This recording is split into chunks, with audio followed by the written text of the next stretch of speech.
បាទសួស្តីបងប្អូនមកវីដេអូបាទអានេះបានជាក់អីពី3នាក់មកល្មមកន្លះផ្ទះនេះបងប្អូនម្ដងណាស់បងប្អូនបាទគឺកោះទាបាទគ្រឿងទាពងទាហ្នឹងបងប្អូនពីផ្សារមក1គីឡូបងប្អូនយកមកឆាទៅជូរសាក់ល្មើមកតំណងហ្នឹងបងប្អូនមកមើលធីឆាបងប្អូនបាទកោះទាខ្ញុំយកមកស្ងោរបងប្អូនបាទខ្ញុំស្ងោរវាសិនបាទរំដេងម្ទេសនិងខ្ទឹមបងប្អូនដាក់អំបិលមកចាប់ផងបាទអាបវាបងប្អូនវាផុយកំពុះអាហ្នឹងតែហាន់ភ្លាមយកអត់ផុយបងប្អូនបាទស្ងោរមកពុះពីពុះសិនហើយស្រង់យកមកលាងទឹកបាទស្ពៃជូរយើងក៏យើងហែកចឹងដែរបងប្អូនហែកវាលាងទឹកឲ្យស្អាតមកក៏ហាន់វាចំណិតធំមកល្មមកុំឲ្យតូចពេកធំពេកបងប្អូនបាទហើយកោះទាហ្នឹងក៏ឆ្អិនដែរយើងស្រង់ចេញមកយកមកលាងទឹកឲ្យស្អាតកាត់វាដុំធំណាបងប្អូនពងដាក់ផ្សេងអាកសោមវានឹងដាក់ស្រង់មកបងប្អូនបាទស្ពៃយើងលាងទឹកអង្សាទៀតមកបងប្អូនហាន់ហើយបាទនេះក៏យើងស្រង់ចេញមកបាទកសោមទាយើងឲ្យមានគូទាមានពវៀនទា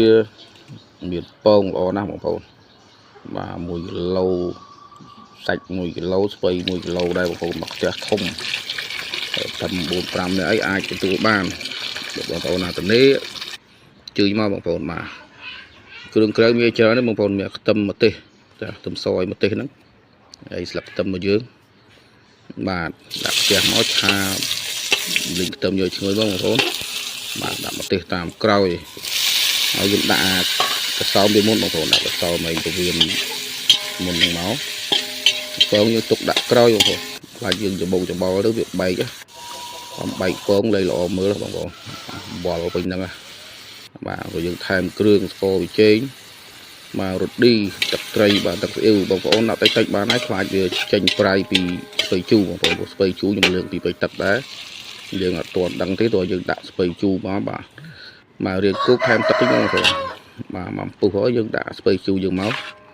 យើងដាក់ស្ពៃជូរមកពុះពីពុះហើយបានយើងអាចភ្លុកទៅវាដឹងថាប្រៃសាបបងប្អូនព្រោះវាអាចចេញជាតិប្រៃពីស្ពៃជូរយើងទៅបងប្អូនហើយបាយរឿងតំណងតិចហើយបងប្អូនបាទហ្នឹងពងនេះយើងដាក់តាមក្រោយបងប្អូនឆ្អិនស្ពៃហើយយើងដាក់ពងមួយតាមក្រោយមកយើងភ្លុកល្មមហើយក៏យើងដឹងថាប្រៃឬសាផ្អែមហើយយើងរួយស្លឹកខ្ទឹមមករួចជាការស្រេចបងប្អូន